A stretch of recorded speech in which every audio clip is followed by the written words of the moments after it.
Chapter 1. Whisper Lane. The rain had been falling for hours. Not the gentle kind and not the soft patter that lulls you into calm, but a relentless, steady sheet of water that blurred the world into smudged shapes and shifting shadows. Your wipers slid back and forth in a tired rhythm, barely keeping up. Every motion smeared the darkness a little more. You weren't supposed to be on the road this late. You weren't even supposed to be anywhere near this part of the state. But the storm forced detours. One by one, roads closed behind you. Flooding, tree falls, downed power lines, signs pointing away from your route, funneling you deeper and deeper into unfamiliar territory. Thunder rolled somewhere far off, low and rumbling, like an old animal clearing its throat. You tightened your grip on the steering wheel. The GPS had given up 20 minutes ago. No signal, just a blank screen and the soft, static hiss of the rain pounding the roof. You scanned the roadside looking for anything, a rest stop, a sign, even a driveway. But the storm washed away details, turning everything into the same dark blur. Your headlights illuminated a curtain of rain, thousands of falling needles. Then, suddenly, you saw it. A small wooden sign on the right side of the road, nearly invisible behind the sheets of water. You slowed. The letters were faded, peeling. Whisper Lane. A name you'd never heard. A road you'd never seen on a map. But the rain was getting worse. The wind shoved at the car in heavy, angry breaths. You needed to get under shelter until the storm passed, so you turned. The moment your tires rolled onto Whisper Lane, the world changed. The rain didn't lighten. In fact, it seemed to fall even harder, but the sound of it shifted. Instead of drumming loudly on the roof, it grew muffled, muted, as though the very air swallowed the noise. It was unnatural. Rain that fell loudly all around yet sounded impossibly distant. A cold draft seeped through the vents, smelling of wet soil and something old. Something that had been waiting underground for a long time. The road narrowed almost instantly, hemmed in by tall trees that shook violently in the wind. Branches groaned overhead like bones straining under weight. You drove slowly, tires hissing through small streams forming across the road. Lightning flashed, brief but blinding, illuminating something in the distance. A house, far ahead, at the very end of the lane, a dark silhouette against the storm. When the lightning died, the house vanished back into the blackness. You leaned forward, peering through the rain-smeared windshield. Another flash, and the house returned. Old, bent with age. 2 stories, maybe 3. Its windows glared back like glossy, wet eyes. You felt a ripple of cold sink into your spine. Still, you drove closer. You needed shelter. Any shelter. As you pulled up, the car headlights washed over the front porch. The rain hammered the wooden steps, dripping in thin streams from the broken gutters. The house looked abandoned, every window dark, no movement, no life. But as you killed the engine, the rain's muffled sound deepened into a kind of heavy silence, the kind that presses against your eardrums. You stepped out. The storm soaked you instantly, cold rain running down your collar, plastering your clothes to your skin. But something was strange. Even standing outside, the rain sounded quieter than it should have, like someone had stuffed cotton into your ears. You stared up at the house. The windows reflected the occasional lightning flash, but otherwise remained flat, emotionless. You weren't sure why, but you felt watched. You approached the porch. Every step splashed through puddles, breaking the too thick silence. Lightning cracked again, and you saw it. The front door was slightly ajar, just an inch, not wide enough to welcome, not wide enough to refuse. A thin line of darkness waited inside. You hesitated at the bottom step. The storm raged behind you, angry and wild. Inside the house, everything was still, dead still. Then, somewhere deep within the building, you saw a brief flicker of warm light. A candle, struggling, moving. Someone or something was inside. And as you took your first step onto the porch, the house seemed to inhale. A slow creak like old wood drawing breath. Then, very softly, the front door opened wider, by itself. Chapter 2. The House That Should Have Stayed Dark. The rain intensified the moment you stepped onto the porch, as if the storm sensed your hesitation and urged you forward. Water dripped from the sagging roof in steady streams, thudding onto the wooden boards like distant, uneven footsteps. The door stood half open now, a dark gap, wide enough to enter, narrow enough to feel uninvited. Lightning split the sky behind you, and briefly the silhouette of the house sharpened. Crooked roof line, shutter hanging by a single hinge, a porch railing warped like a bent spine. Then darkness again, deep, complete. Inside the doorway, the faint glow you'd seen earlier flickered once, then stilled. You swallowed hard. The air spilling out from the house was oddly warm, carrying the scent of damp earth and something older, like a cellar that had been sealed for decades. You stepped forward. The floorboards trembled under your weight, groaning as though waking from a long sleep. Your footsteps echoed too loudly in the narrow space, swallowed and returned in soft, distorted repetitions. The door drifted closed behind you with a slow, sighing click. For a moment, you stood in absolute darkness, listening to the muffled storm thrashing outside. It sounded distant, far too distant for a storm that violent. Then, ahead of you, the candle flickered again. A single flame perched on a table by a narrow hallway. It burned steady and upright, no draft, no movement, as if it had been waiting. You approached carefully, your wet clothes cold against your skin. The boards beneath your feet creaked in long, tired complaints. The candle's light revealed the faint outlines of the room. Peeling wallpaper curling like old scabs. An empty coat rack with a single hook bent sideways. Mud on the floor, your footsteps, and others. Small ones, barefoot, already dry. You stared at them, trying to understand how they could be there. The house had seemed abandoned. No lights, no movement, but these prints looked fresh, recent. You knelt slightly, studying them. They weren't the prints of a child. Not exactly. Each foot was long, narrow, with more space between the toes than seemed natural, almost like the toes sought distance from each other, as though they didn't want to touch. Thunder rumbled far away again. Too far. You couldn't hear the rain at all anymore. You straightened, your pulse tapping harder in your neck. The candle flame dimmed briefly, as if inhaling. Then a soft sound reached you. At first, you thought it was part of the house settling, a typical groan, maybe a shifting beam. But no, this sound was rhythmic, light, uneven. Footsteps, upstairs, slowly pacing across the upper level. One step, a pause, another step, longer pause, another. Someone was walking. You stared up at the ceiling, breath held. The boards above you creaked again, but not with steps this time, with weight. As if someone had leaned close, listening to you from the other side of the ceiling. A subtle shift of pressure. The wood softly moaned. Then, a second set of footsteps, faster, following the slower ones. You stepped backward without meaning to, bumping into the front door. The doorknob was ice cold.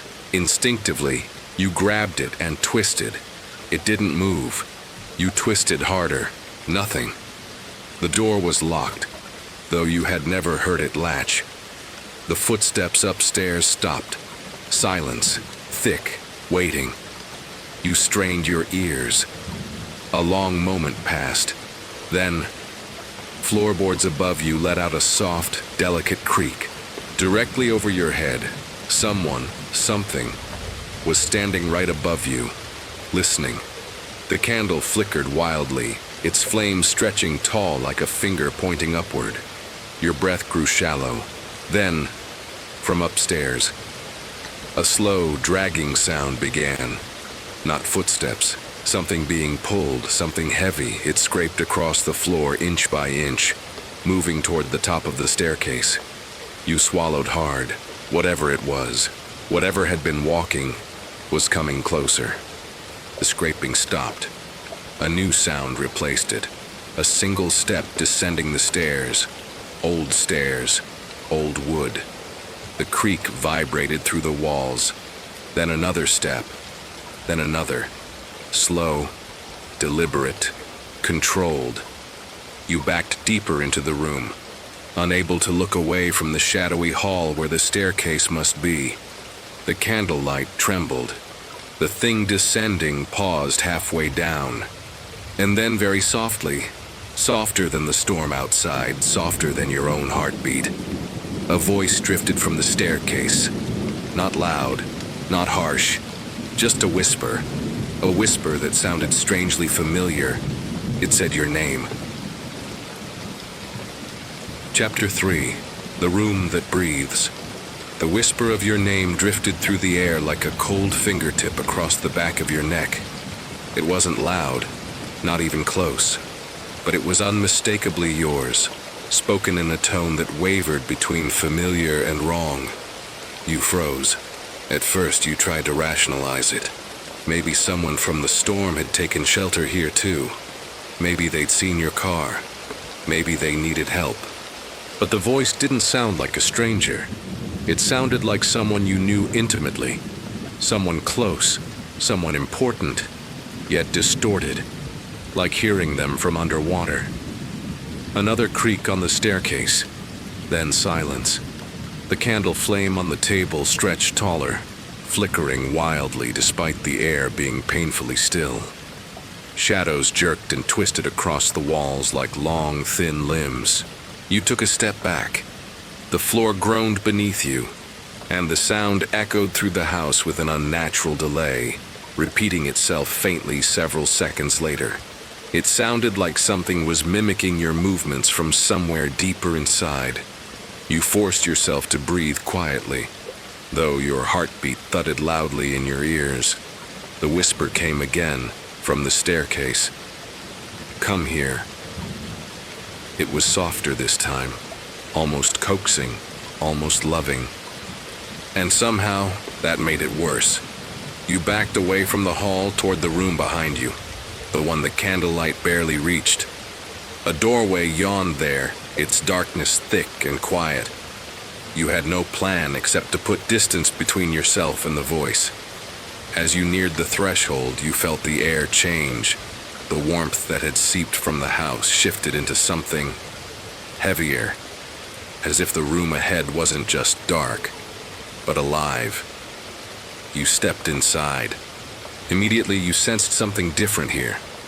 The air felt warm against your face, cool against your back. A faint vibration thrummed through the floorboards, steady, subtle, rhythmic, almost like breathing. You froze and listened. Yes, there it was. A soft inhalation, long and slow, then an equally slow exhale. It wasn't loud, no louder than your own breath, but it felt close, all around you, inside the walls, under the floor. You turned, letting your eyes adjust to the dimness. Lightning flashed through the windows, briefly illuminating the room. You saw a torn armchair facing the wrong direction, curtains that trembled as though touched by invisible hands, water stains on the ceiling forming shapes that looked far too much like faces, a grandfather clock with no hands, ticking anyway. Then darkness swallowed everything again. You stepped further into the room. Each footstep seemed to disturb the rhythm of the soft breathing around you. The house felt aware of you, as if your presence changed its heartbeat. Thunder shuddered through the walls. The breathing stopped. The sudden silence pressed against your skull, thick and absolute. Then, in the far corner of the room, one you could barely see, something shifted. Not loudly. Just a small, delicate movement. A shuffling. You squinted, but the shadows clung too tightly. Lightning flashed again, and you saw it. For a split second, a human shape crouched low to the floor, facing the wall. Its limbs too long, its spine too sharp, its head tilted at a painful angle. When the lightning died, the darkness swallowed the figure whole, but you knew, it hadn't vanished. It was still there, listening. A faint whisper slid across the room, so soft it might have been inside your head. Don't turn around. But you weren't turning. The voice had come from behind you, yet your eyes were glued to the dark corner where the crouched shape had been. Another whisper came, this one closer, right behind your shoulder. They see movement. Your breath caught. You felt warmth ghost across the back of your neck, like someone leaning in to speak directly into your ear. Stay still. The air grew heavier. The house inhaled again, deeply. The walls creaked inward, as if everything around you expanded and contracted with the slow rhythm of lungs. You didn't know what to do. Lightning flashed, bright, white, violent. The room lit up fully for just an instant. The crouched figure in the corner was no longer facing the wall. It was facing you. Its eyes were wide, black, reflective, and its mouth hung open in a silent scream. The light vanished.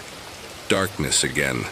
In that darkness, when the breathing grew faster, not one breath now, several. All around you, close, too close. A wet inhalation behind your ear, a shallow exhale near your ankle, a trembling gasp near your shoulder. Shapes moved in the dark. You could hear them, feel them, shifting lightly, quietly, encircling you. The house wasn't just breathing, it was waking up, and you were standing in its chest. Then, from the hallway outside, the voice from the staircase called your name a third time. But this time, it wasn't whispering. It was standing at the threshold of the room, behind the darkness, watching. Chapter 4. The Photographs. The voice stood just outside the room, its shape hidden behind the wall of darkness that separated you from the hall. It didn't speak again. It didn't have to. It knew you heard it, and it knew you couldn't ignore it. The breathing around you, the shifting, rasping chorus, slowed slightly, almost as if the things in the room were listening too, waiting. You took one careful step backward toward the doorway. The boards beneath your feet answered with a faint groan, and the entire room inhaled at once, a low, shuddering breath that vibrated through the floor and up your legs. You froze. The air thickened, pressing against your ribs like unseen hands. In the darkness, something's fingertips brushed against your ankle. Soft. Testing. Cold. You jerked backward out of instinct, stumbling toward the hallway. The darkness behind you collapsed into silence as your foot crossed the threshold. Whatever lived in that room did not follow. The hall was dim, lit only by the candle you'd left on the table. Its flame still strained, its light warped and stretched, reaching toward you like it was desperate for your attention. The voice was gone. No whisper, no footsteps. Just the faint hum of the house breathing beneath the floorboards. You forced yourself forward, away from the room, away from the shadows that seemed to cling to your ankles. The staircase loomed to your left, steep, narrow. The first step vanished into darkness. You stared up, expecting to see a shape watching from the top, but there was only the emptiness of the upper floor, and the sound, not of footsteps, but of something dragging, softly, across carpet. You swallowed hard. If the voice was upstairs, if something had been pacing above you since you entered, maybe you needed to see it. Maybe understanding what you were dealing with would help you escape this place. Or maybe it was leading you. Either way, the only path forward was up. You placed your foot on the first step. It creaked, loudly, accusingly. You waited, heart pounding, listening. No reaction, no movement. You climbed. Every step groaned beneath you as if warning the house about your approach. The higher you rose, the more distant the storm sounded. The rain had faded into a muted hiss, like it was falling far away. A different world entirely. When you reached the top of the stairs, a long hallway stretched before you, narrow, crooked, wallpaper peeling in long curls that swayed gently even though there was no draft. To your right, doors lined the hall, 3 of them. To your left, just one, ice, at the very end. The dragging sound you'd heard earlier came from behind that last door. But something else caught your eye first. A frame on the wall, then another, then another. Lining both sides of the hallway, photographs, old ones. You stepped toward the nearest. The glass was smeared with age and dust. The image beneath it faded. A family stood in front of the house. This house, smiling stiffly. Parents, 2 children. Their clothes looked decades old. You leaned in closer. The mother's eyes were too wide. The father's smile too strained. The children, a boy and girl, stood too still as though holding their breath. Something about the way they were posed felt wrong. You moved to the next frame. Another family. Different faces, different time period. Maybe the 70s, standing in front of the same house. They didn't look happy either. The father's hand rested on his son's shoulder, but it wasn't a comforting touch. It looked tense, fingers digging in too hard. The son wasn't smiling at all. And behind them, partially visible in the upstairs window, a shape, blurry, tall, watching. Your heartbeat quickened. You moved to the 3rd photograph. A single man, no family, just him standing at the edge of the porch, shoulders slumped, eyes hollow. Something was behind him too. Not in the window this time. Inside the doorway. A silhouette leaning forward, impossibly long fingers just inches from his back. You pulled back, breath quickening. Every photo felt like a warning, or a record. You stepped farther down the hallway, scanning the photographs. Family after family, face after face, each one captured in the same place, each looking more hopeless than the last. You reached the final frame. The glass on this one was newer, clean, no dust, no cracks. You lifted it from the wall. Your stomach tightened. It was you, standing in front of the house.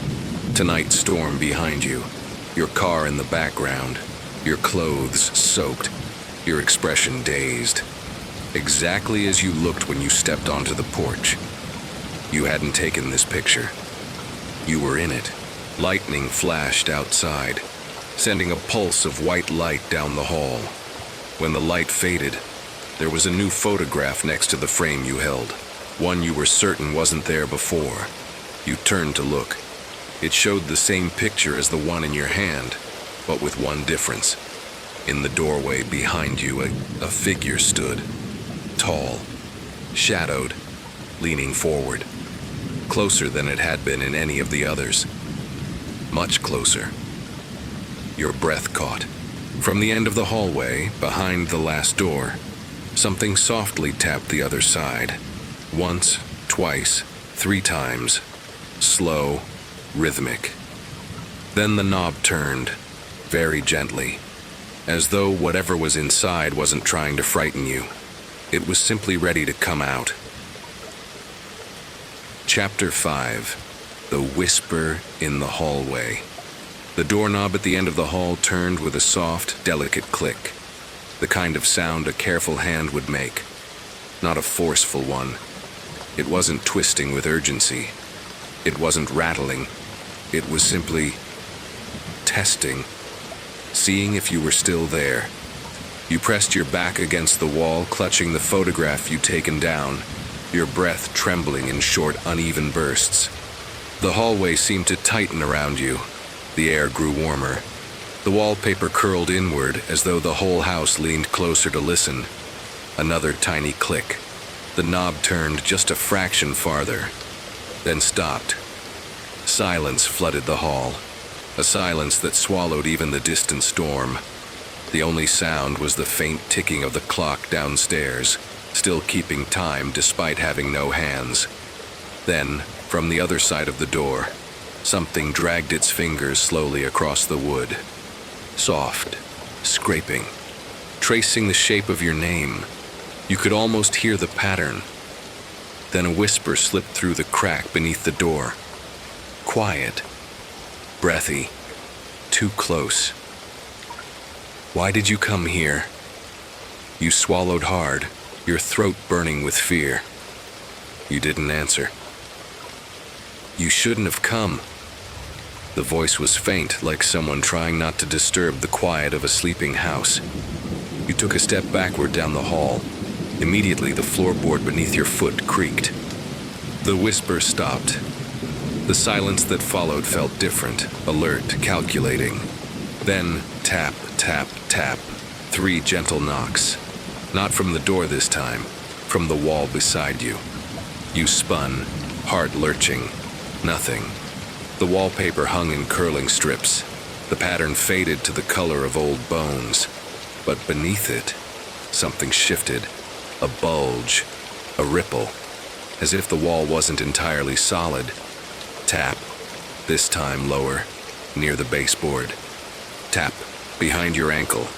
You stepped away, almost stumbling. The house exhaled, a long, slow breath that creaked through the beams overhead. The door at the end of the hall clicked again. Not opening, just reminding you it could. You forced your legs to move, inching backward toward the stairs. The photographs on the walls watched with their hollow, exhausted eyes. Halfway down the hall, the lights flickered. Not the candle light, the electrical light. A single overhead bulb you hadn't noticed before sparked to life for a moment, washing the hall in pale, sickly yellow. In that brief light, you saw something you hadn't seen before. Shadows stretched across the ceiling, not cast by you, not cast by anything you could see. Long, thin, they moved like they were crawling across the plaster. Then the bulb buzzed, popped, and the hall plunged into darkness again. Something shuffled behind you, fast. You didn't think. You ran. Your footsteps thundered down the hall, echoing too loudly, repeating weirdly as though the house produced an echo a half-second too late. You reached the top of the stairs just as the whisper returned. Not gentle this time, urgent, right behind your ear. Stop! You froze automatically, knees locking on instinct. Silence. Your breathing was too loud, your heartbeat too fast. Then the whisper slithered down your spine like a cold fingertip. It sees you when you move. The words scraped out in a trembling hiss. You turned your head slightly, slow enough not to make noise, and saw it. A shadow at the far end of the hall. Tall. Very tall. It stood perfectly still, but its outline flickered, vibrating at the edges like heat rising from pavement. You couldn't make out its features, not its face, not its limbs, but you knew, from the angle of its posture, that it was looking at you. Lightning flashed outside. In that instant of white light, the shadow stretched longer, thinner, reaching. When darkness fell again, you heard it take one step toward you, silently, your breath caught. You moved backward down the stairs as quietly as possible, one shaky step at a time. The whisper followed you. Don't run. Don't turn. Not yet. You kept descending. Halfway down, another sound joined the whisper. A low, trembling moan. Not human, not animal. It echoed from the walls, the floors, the ceiling. Then, from the top of the stairs, a soft, deliberate inhale. The shadow was right there now. You could feel it. You didn't look back. You reached the bottom step, and the candle on the table guttered violently. The entire house seemed to tilt, like it leaned forward to peer at you. And then, from the darkness above, your own voice whispered your name. Not distorted, not strange, perfectly identical, exactly as you would say it. Chapter 6. The basement door. Your own voice echoed from the top of the stairs. Not a mimic, not a distortion, not a whisper shaped by some strange creature. It was you, your exact tone, your exact rhythm, your exact breath at the end of your name. You froze at the bottom step, your fingers gripping the banister so tightly the wood dug into your skin. For a moment, the house held its breath with you. A shudder rolled through you, cold and electric. Then your voice came again, clearer, firmer. Don't leave. A shudder rolled through you, cold and electric. You didn't answer. You couldn't. The candlelight flickered harder, stretching your shadow across the foyer. The warped outline of your form trembled, jittering on the wall as though something else was trying to pull it in a different direction. Behind you, deeper in the house, a floorboard snapped loudly. Not from weight, from tension, like something tightening its grip. You stepped away from the stairs, unwilling to turn your back on them, yet unable to keep staring into the darkness where your voice had emerged. The house creaked, the walls groaned, and beneath it all a low, slow thud pulsed through the floor. At first you thought it was thunder, but thunder doesn't come from below. You followed the sound with your ears. It was faint, barely there. A heartbeat, slow and deep, coming from the basement. You turned your eyes toward the far corner of the foyer, where a small, narrow door sat flush with the wall. You hadn't noticed it before. It was too plain, too low, barely reaching your chest, as though meant for storage or old luggage. But now, the door seemed to pulse. A soft vibration moved through the wood each time the heartbeat thudded from the other side. Thud. Pause. Thud. Your skin prickled. A whisper curled down the stairs behind you, drifting like fog. Don't go down there. It sounded like you again. But this time your voice trembled with fear. You backed away from the staircase, toward the center of the foyer. The basement door pulsed again. The knob turned a fraction of an inch, just enough for you to hear the soft metallic click. Then another, then a third. Slow, methodical, almost polite, like something inside was patiently testing the lock, waiting for the right moment. The house exhaled, a long, deep breath that rattled the window panes. You stared at the basement door, heart pounding. Another heartbeat echoed behind it. Slower, heavier. You took one step closer. The knob stilled. The candle went out. Darkness swallowed everything. Your breath caught, loud and sharp in your ears. You blinked, trying to adjust, but the dark was thick. Not natural darkness, but a presence, pressing in around your eyes, smothering the edges of your vision. Then you heard it. A faint scraping, wood on wood, from the basement door. Something was moving on the other side, dragging its weight toward you. Scrape. Pause. Scrape. Your lungs tightened. Your pulse hammered beneath your skin. You reached out blindly, searching for the candle or a wall, anything solid, and your fingertips brushed something rough. Wallpaper. But it was warm. Almost feverishly warm. The wall beneath your hand pulsed, once, twice, matching the heartbeat downstairs. Then, under your palm, the wallpaper shifted, not peeling, not tearing, shifting, like muscle beneath skin. You yanked your hand away, stumbling backward until your heel caught on uneven floorboards.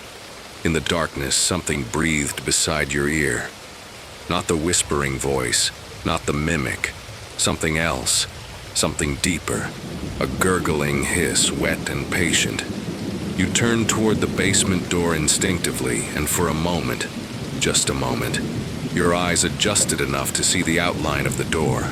It was open, just an inch. Blackness yawned inside, thick and heavy. Then a hand slipped through the gap. Not a human hand. Too long. Too thin. The fingers bending backward at impossible angles. Knuckles cracking softly as they stretched toward the lightless foyer. Another hand followed, lower, scraping. Then a face appeared in the doorway. Except it wasn't a face. It was the suggestion of one. A glossy, shifting surface like wet stone, with hollow impressions where eyes should have been. It tilted toward you with slow, cautious interest. You felt your body lock with terror. The thing leaned forward again, and its surface rippled like liquid skin. Then, from the top of the stairs, your voice spoke loudly. "Don't touch it." The creature's head snapped upward toward the sound, and its body jerked, spasms rolling through it as though anger or hunger had taken hold. You took your chance. You bolted across the foyer, blindly reaching for the nearest room. Your hand brushed a doorframe, you turned into it, and slammed the door behind you. The instant the door shut, the heartbeat stopped, the scraping stopped, the whisper stopped, everything stopped. You pressed your ear to the wood, trembling. On the other side, silence. Too much silence. Then, from behind you inside the room, something whispered, "It knows you're here now." Chapter 7. The Things That Move in Stillness. You didn't breathe at first. You couldn't. The whisper behind you was too close. Close enough that you felt the faint warmth of breath against the back of your neck. Close enough that every hair on your arms prickled upright. Your eyes stayed fixed on the closed door in front of you, terrified to turn around, terrified to see what shape the whisper belonged to. For several long seconds, the room remained silent. No footsteps, no breathing, no movement, just your own pulse, hammering loud enough that it seemed to echo through the walls. Finally, you forced yourself to speak, barely a whisper. "Who's there?" The room answered with a soft rustle, fabric shifting, something brushing lightly across the floorboards. Your heart climbed into your throat. You turned slowly, so slowly the movement barely made a sound. The room was faintly lit, not by candles, not by lamps, by something pale and distant, a gray radiance leaking through warped curtains in thin, trembling lines. In that faint light, you could make out shapes, furniture long abandoned, shelves drooping like tired shoulders, a small wooden table missing one of its legs, but no person, no creature, no one standing behind you. The whisper had come from empty air. Your eyes swept the corners, searching for movement. Everything was still, too still. The air felt different in here, thicker than the rest of the house, as though the room held its breath, clinging to whatever secrets it sheltered. You took a shaky step away from the door. The floorboard beneath your foot didn't creak. It didn't move at all. It felt soft, as though something beneath the wood gave slightly, like stepping on damp soil. You slowly removed your foot. The floor rose back into place with a faint elasticity. Your stomach tightened. You knelt down, pressing your fingertips gently against the board. Warm, not like wood. You pulled your hand back quickly. Behind you, the curtains swayed, though there was no wind. They moved as though something had brushed past them, from the inside. You stared. The thin gray light pressed through the fabric, stretching a moment, as though tugged by an unseen hand. Then the curtains stilled. Silence again. You approached them with slow, careful steps. Before you could touch them, you felt another whisper, this time far softer, drifting like breath against your ear. Don't pull them back. The voice wasn't yours this time. It was older, tired, fading around the edges like a memory struggling to stay alive. You spun around, but again there was nothing. The room felt too empty, too expectant. Something was here. Something that didn't want to be seen. You backed away from the window and let your eyes wander the room again. The shelves, the broken table, the wooden chair slumped in the corner. And in that chair, you suddenly realized something. You hadn't noticed it before. There was something sitting there. A shape, slouched, small, covered in what looked like an old sheet or thin cloth, draped over it like a dusty veil. It hadn't been there when you entered. You were sure of that. Or had it been? Had your eyes simply refused to acknowledge it? The shape didn't move, didn't breathe, didn't react to your presence at all. The cloth over it was so thin you could see the faint outline of a head beneath it. Shoulders, arms resting limply at its sides. You took a step back. The shape didn't react, but the room grew colder. You felt it at your ankles first. The subtle temperature drop, like cold mist seeping across the floor. Then your knees, your stomach. A chill rose through the room in slow waves, and the draped figure began to lean forward. Not quickly, not with sound, just a slow, steady tilt, as if gravity had changed direction, as if it were listening. The cloth slid down slightly, revealing the suggestion of a face behind it. Shadowed, blurred, not fully formed. Your knees weakened. You stepped toward the door. The figure leaned a little farther, then stopped. And for the first time, it breathed. A long, shallow inhale that pulled the air from the room. Then a trembling exhale that made the curtains flutter as though brushed by invisible hands. You reached for the doorknob. The figure straightened slightly, not fully rising. Just enough to show awareness, enough to show interest. You turned the knob. It didn't move. You tried harder, locked. You pressed your forehead to the door, your breath shaking. Behind you, the figure shifted, not rising, not standing, just adjusting its posture, like someone waking from a long, uncomfortable sleep. You looked over your shoulder. The cloth over its face twitched. Then, with a slow, deliberate motion, it raised one arm. The pale outline beneath the sheet pointed toward the floor. Not at you, at something near your feet. You looked down. The boards beneath you were shifting, gently, like something on the other side was pushing upward with soft testing pressure. Tap, pause, tap, just like the hallway, just like upstairs. You stumbled back from the door, trapped between the rising floor and the silent figure in the chair. The pressure beneath the boards grew stronger, not frantic, not violent, just persistent, like something was curious. The figure in the chair lowered its pointing arm, then whispered, "Not to you, but to the floor. Not yet." The shifting stopped immediately. The room fell still again. You didn't move. The figure didn't move. The house didn't even creak. Then, from somewhere deep below the walls, far beneath the floor, a slow, dragging sound echoed upward. Something climbing. Something coming. The figure in the chair turned its veiled face toward you, and in the faint gray light you finally saw its mouth move beneath the cloth. Barely. Just enough to form a single word. Run. Chapter 8. What crawls up the walls. You didn't think. You didn't plan. The moment the veiled figure whispered, "Run," your legs moved on their own. You stumbled backward from the rising floorboards, nearly tripping over the uneven wood as you turned toward the far side of the room. You didn't dare look back at the chair. You didn't dare check to see if the figure was still sitting or standing. All you knew was the sound, that long, dragging scrape from somewhere deep below the house.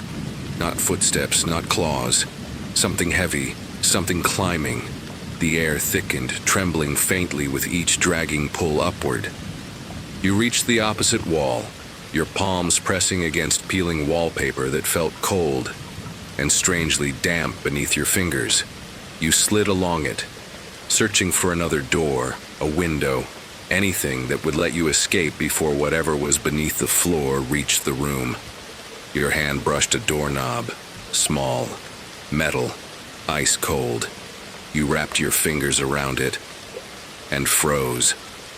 On the other side of the room, the figure in the chair exhaled, a faint shaking sigh that rustled the thin cloth covering its face. The dragging noise below the floorboards stopped abruptly. Silence spread outward like a ripple through the house. Then, a single deliberate tap sounded from inside the wall behind you. You stepped away quickly. Another tap came, lower this time, near the baseboard. Then another higher up. Tap, tap, tap. The taps climbed the wall, rising toward the ceiling as though something inside was crawling upward with patient, careful movements. You looked up. The wallpaper bulged, just slightly, like a hand pressing from within.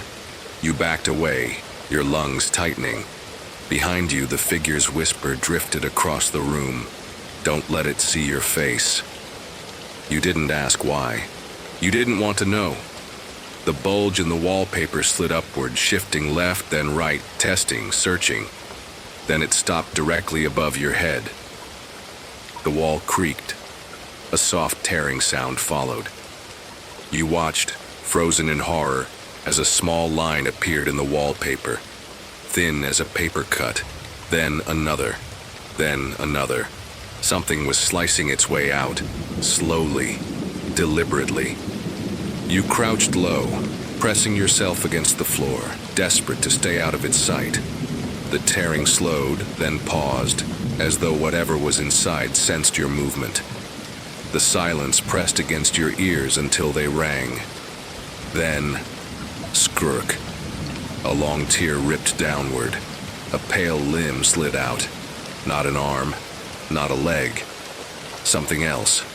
Something jointed too many times.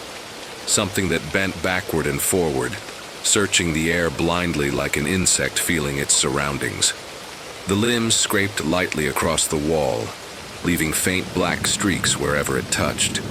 You crawled across the floor as quietly as you could, keeping low, avoiding the shifting shadow above. Your palm brushed a loose board, and it lifted slightly, a tiny click. The limb stopped moving. The wallpaper sagged around it as though the creature inside had leaned forward to listen. Then you heard it, a soft, wet sniffing sound, like something smelling for you. You clamped a hand over your mouth, forcing your breath silent. The limb extended farther. Its joints cracked softly, one by one, as it bent toward the floor. It was seconds away from finding you. Behind you, the veiled figure moved at last. You heard the cloth shift, heard the faint groan of the chair as it stood. Its steps were light, soft, as though its feet barely touched the floor. You didn't turn to look. You were too afraid of seeing what the cloth-covered face truly hid. The figure moved closer, not to help you, but toward the thing crawling inside the wall. It stopped beneath the creature's limb and whispered with careful calm, "You aren't allowed here." The limb retracted instantly. The wall shuddered. The creature inside retreated upward, scraping desperately, claws dragging deep into the wood as it fled toward the ceiling. You could hear it racing across beams, moving toward a distant corner of the house with unnatural speed. Then silence returned. The figure stood motionless for a moment. Then it turned slightly toward you. You kept your eyes on the floor. The figure whispered, "Don't look at the ceiling. Not yet. Your stomach dropped. You didn't want to look. But some part of you, some terrified instinct, forced your head upward, slowly, and then you saw it. On the ceiling above you, dark, wet streaks in long, deliberate lines like fingerprints dragged through soot. They formed marks, symbols, warnings, not written for you, written about you. Your name was among them. You stared, trembling, unable to breathe. As you watched, one of the marks, the one shaped like your name, began to drip. A single black drop fell toward your face. Before it could touch you, the figure whispered sharply, "Move!" You rolled across the floor just as the drop hit the wood where your head had been. The floor hissed beneath it, smoke rising. You scrambled to your feet, heart pounding. The marks on the ceiling pulsed. Then, in slow, bubbling motion, they began to spread across the plaster, down the walls, toward you. The figure in the fabric shell spoke once more, its voice trembling with urgency for the first time. "Get out of this room before it remembers how to open." You didn't wait to hear the rest. You ran for the door on the far wall, the one you touched earlier, praying it wasn't locked like the others. Your hand closed around the knob. It turned. The door swung open, and something dark rushed past your ankles. Something fast, something skittering. The figure behind you inhaled sharply and whispered, "It's awake." Chapter 9. When the floorboards breathe. You didn't see what rushed past your ankles. You only felt it. A sudden chill, a brush of air, a skittering shadow that vanished beneath the broken table before you could even gasp. Your instinct screamed to slam the door shut behind you, but you couldn't. Your legs were too unsteady. Your hands shook too badly. And worse, the floor itself was changing.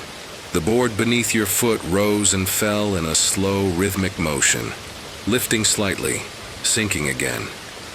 As though the house were breathing, you stumbled backward, heart pounding in your throat, trying to find a piece of unmoving ground. Every board pulsed beneath you now, not violently, just gently, like something deep under the wood was inhaling and exhaling, pushing the floor upward with every breath. Inhale, the boards rose. Exhale, the room dipped. The entire space swayed like the deck of a ship. You reached for the wall to steady yourself, only to jerk your hand back instantly. The wallpaper was warm again, not faintly warm like a heated room. Hot, fever hot. And beneath that heat you felt a slow, thick movement. A shifting, a swirl, almost like something enormous was turning over inside the wall. You looked around for the veiled figure, the strange guardian who had warned you before, but the room was empty now. It had vanished, or blended into the dimness, or slipped into the walls themselves. You didn't want to know which. The small creature that had scurried under the table let out a sound. Not a squeak, not a hiss, but a low, trembling chirr that buzzed through the floor and vibrated up your legs. You crouched down slowly. You didn't want to see it, but you needed to know where it was, or if it was coming toward you. You lifted the edge of the tablecloth. Nothing, only darkness. A thick, velvety shadow that swallowed the faint gray light from the hallway behind you. And then, two tiny pinpricks blinked inside the dark. Not eyes, not exactly. Just two specks of pale light, glimmering like wet stones. They blinked again, and this time they didn't close simultaneously. One blinked, then the other. Out of rhythm, uncertain, the creature was trying to understand you. Slowly, one thin limb slid into view. Not like the monstrous jointed thing in the wall, not twisted or backward. This limb was small, delicate, barely the width of a pencil. It trembled as it reached out toward you, as though the creature was afraid of you too. You swallowed hard, breath shallow. The house exhaled again. The boards lifted beneath you. The walls expanded. The warm air rolled over your skin like a heavy blanket. The creature recoiled instantly from the floor's rise, pulling its tiny limb back under the table. The pinprick lights dimmed with fear. The house was scaring it too. You steadied your breathing. You forced your voice low. "I won't hurt you." But your whisper didn't sound like yours. The moment the words left your mouth, you heard them again. Your exact voice, your tone, your breath. But coming from somewhere farther inside the house. A hallway. A vent. A wall. You froze. The creature under the table froze. And the house itself seemed to stop breathing. Then, a soft click echoed through the floor, followed by another, spread out, uneven, almost like a row of tiny locks being undone one after another beneath your feet. You stood slowly, not daring to move too quickly. The breathing floorboards began to rise higher, not in a smooth swell now, but in jolting pulses as though whatever lay under them was growing restless. You backed toward the door you'd just opened, stepping carefully, trying to find a plank that didn't pulse beneath your weight. None existed. The boards rose beneath your heels, your toes, your palms when you tried to steady yourself. Everything shifted. Everything breathed. You reached the threshold. The hallway beyond lay dark, but at least it wasn't moving. You stepped into it, and immediately the boards beneath the doorway flexed upward, almost gently, like something was nudging the underside of your foot. You jerked your leg back. The boards fell flat again, then rose, then fell, like a heartbeat growing faster. The small creature under the table emitted a soft, distressed hum. The vibration traveled up the walls, across the ceiling, through the floor. The house responded with a deep creak, a long, ancient groan as though stretching tired bones. Then you heard it, a soft, wet breath from beneath the floorboards behind you. Not the breathing of the house. Something else. Something closer. Something aware. You didn't turn around. You didn't have to. A single pale fingertip pressed up between the cracks of the wood, rising slowly, followed by another and another, spreading the boards with a painful stretch of nails against wood. The creature in the table began to tremble violently, its eyes shrinking to pinpoints of fear. Something large, massive, was pushing its way upward. You stepped backward into the hallway. The fingertip withdrew instantly. Everything froze, as though whatever was beneath the boards was waiting to see what you would do next. You took another step back, and another. Each time, the floor of the room behind you tensed, but didn't follow, didn't attack, didn't rise. It was waiting. You stared into the room you had just escaped. The boards pulsed once, twice, then stilled completely. No breath, no movement, as if nothing had happened at all. But before you could turn away, you heard the veiled figure's voice, faint, distant, coming from somewhere deeper in the house. It wants to know your footsteps. A whisper, followed by a warning more urgent. Don't let it learn your rhythm. Then, from behind you in the hallway, the floorboards twitched, and something began to mimic the sound of your last step. One soft tap, then another, perfectly spaced, perfectly matched, exactly like you. Chapter 10. The House That Waits After You Leave. The hallway had learned your footsteps. You could hear it now, your own rhythm, your own pace, echoing behind you even when you stood perfectly still. A soft tap, then another, following you like a shadow wearing your shoes. The air felt heavy again, not hostile, just attentive, the way an old forest listens when something living passes between its trees. You didn't run. Running felt wrong now. Running felt loud. Running felt like an invitation for the house to finally show you what it had been hiding beneath its floors, its walls, its skin. So you walked, carefully, slowly, each step placed exactly, deliberately. The tapping behind you paused, as though the hallway was waiting to learn the new rhythm. You moved again, and it followed. Not close enough to touch, not close enough to see, just close enough to let you know. It was still there. You passed the room where the floorboards had breathed. The door stood open now, the darkness inside calm and still, like a resting animal pretending to sleep. The marks on the ceiling had stopped dripping. The symbols had dried into faint gray stains, like smoke trapped beneath plaster. Your name was barely visible now, as though the house was forgetting you, or letting you go. You reached the stairwell. The railing felt cold beneath your hand, though the wood had been warm earlier. Everything felt different now, quieter, emptier, almost relieved. You took your first step downward. The stairs didn't echo your movement. No creak, no groan. Not even the faint whispering sound that had haunted you before. It was as if the house was holding its breath, letting you pass through without disturbing anything sleeping inside its walls. Halfway down, you paused and looked up. Something stood at the top of the stairs, still, watching. Shaped like a person, but taller, thinner, its outline trembling softly in the dimness. Not threatening, just present. It didn't move, it didn't speak. It simply leaned its head slightly to one side, as though memorizing you for the last time. You turned away and continued downward. The figure didn't follow. At the bottom of the stairs, the foyer stretched empty before you, the candle flickering faintly on the table where you first arrived. The photograph lay face down beside it. You hesitated.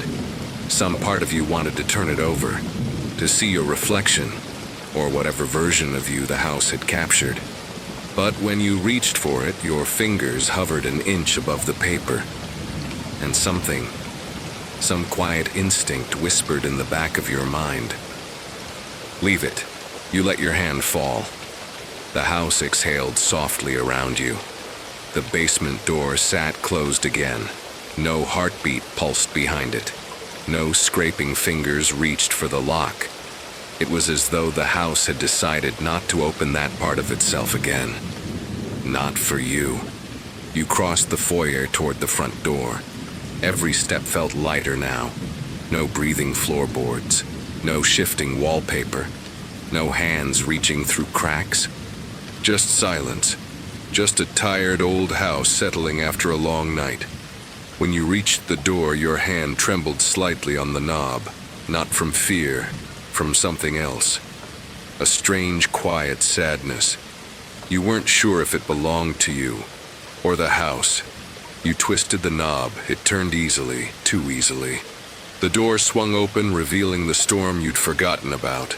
The endless rain, the whispering wind, the dark world outside. You stepped onto the porch. The rain softened instantly, falling in gentle streaks instead of hammering down like before, as if the house had asked the night to quiet itself. You turned back one last time. The foyer glowed faintly from within. The candle nearly burned down to nothing. And there, standing just inside the doorway, was the veiled figure, still draped in thin cloth, still faceless, still silent. But its posture was no longer tense or warning. It stood like a guardian at rest, a sentinel who had done all it could. You didn't breathe for a moment. The figure raised one hand, not to beckon, not to stop you, just a small, almost gentle gesture of acknowledgement. A goodbye, a thank you, or a promise. You nodded, barely able to speak. The figure lowered its hand. The door began to close on its own, slowly, softly, without urgency. You watched as the crack of light narrowed, the candle's glow shrinking, until the door clicked shut with the faintest sound. Not a threat, just a closing eye. Behind you, the rain deepened. The world felt colder, but your footsteps, the real ones, began to echo on the wet ground. And the house behind you remained silent, not following, not calling you back, not mimicking your pace anymore. It had learned your rhythm. It simply chose not to keep it. As you walked away, you felt one final tremor beneath your feet. A soft pulse, a gentle heartbeat from deep underground. A farewell, or a reminder that the house still watched, still waited, still breathed. Just quietly now, just behind its own walls. And then, for the first time all night, nothing followed you. The house slept, and you left it sleeping